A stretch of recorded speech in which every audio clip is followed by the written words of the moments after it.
This channel is for adults, and it ain't for kids. Hey guys, thanks for stopping back by. Wanted to show you guys something cool today. I just got in the Phantasm soundtrack on record from Waxwork Records, and this thing is awesome. I already own the Phantasm soundtrack on CD, but this was too cool to pass up. Basically, the only records that I collect are soundtracks, mostly to horror and science fiction and exploitation movies. And so I wanted to get Phantasm on record. I had looked around, and a lot of those early pressings, they go for crazy money now, and I didn't want to spend that much on it.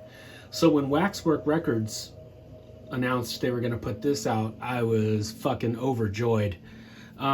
This costs $60, but you get 3 records. You get 2 records, which is music that's used in the film, and then you get 1 record, which is unused tracks. And, you know, so that's stuff I had never heard before, and it was all really cool. If you guys were thinking about getting this, definitely pull the trigger on it. It's really cool. Got some killer artwork here of the tall man and Mike and the sphere. And let's see what's on the back. Funk. Right in the head. That's awesome. Let's see. Yeah, so you get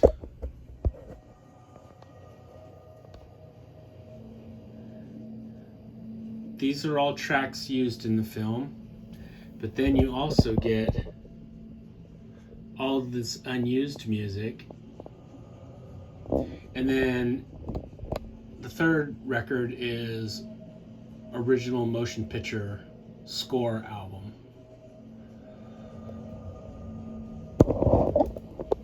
So, like, if you want to listen to Phantasm music, this is the thing to buy, because it's all here, including stuff that, like I said, I had never heard before.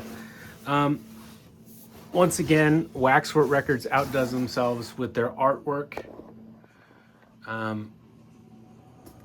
There's Jody and the lady in violet who ends up being the tall man. Poor Jody. Look at this one. That's super cool.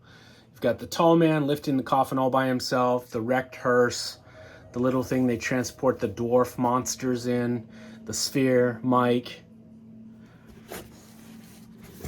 Open it up, and there's Reggie. We're hot as love. And a bunch of the dwarves, the barracuda.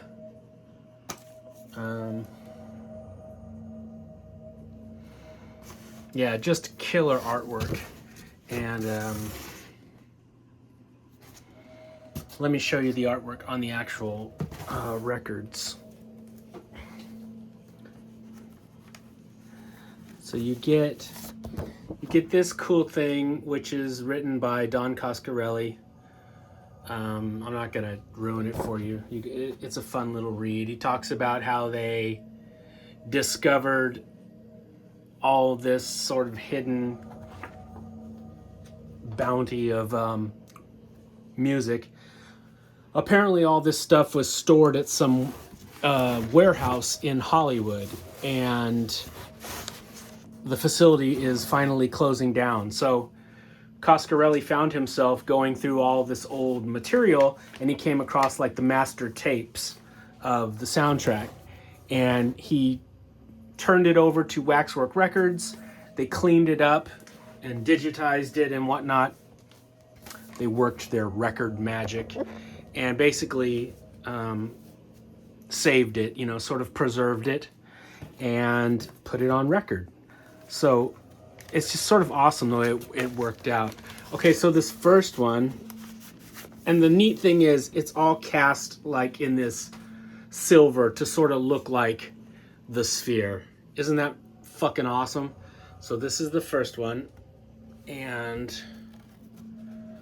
you've got that, let me focus.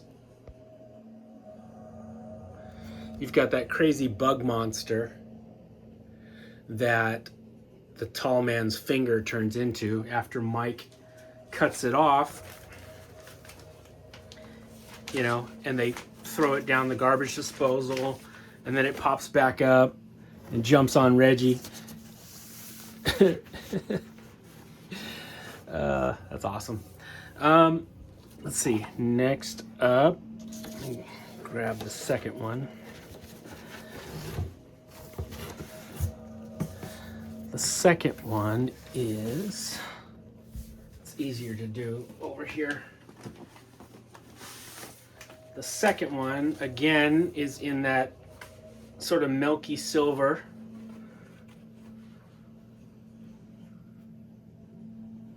And the little picture on it is, that's the tall man's finger when Mike has it lopped off.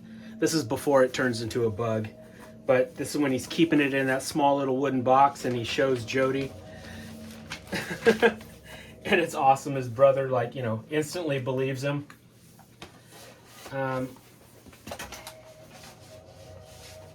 So with me, you know, like Phantasm is kind of, Phantasm, the ending of the movie is kind of left up to interpretation.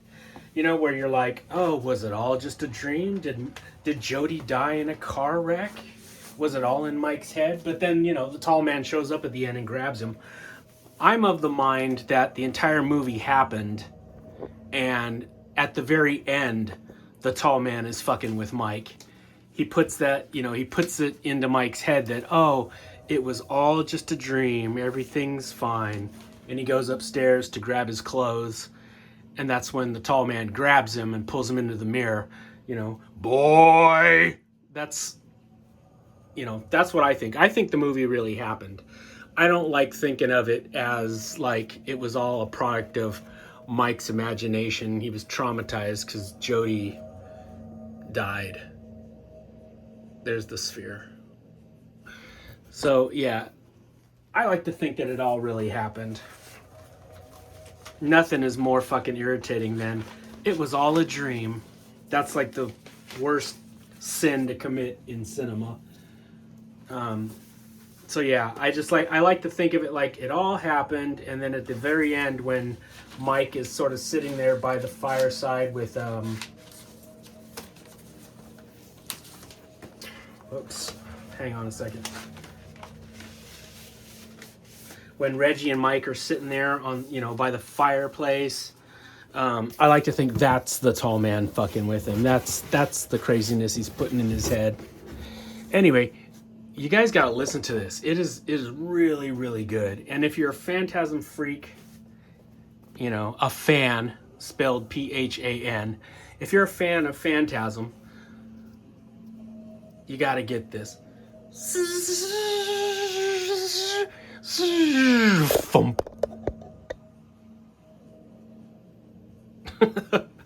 Anyways, I hope you guys are doing well, and I'll be back with some more monsters and cool stuff very, very soon. Happy Halloween. Boy.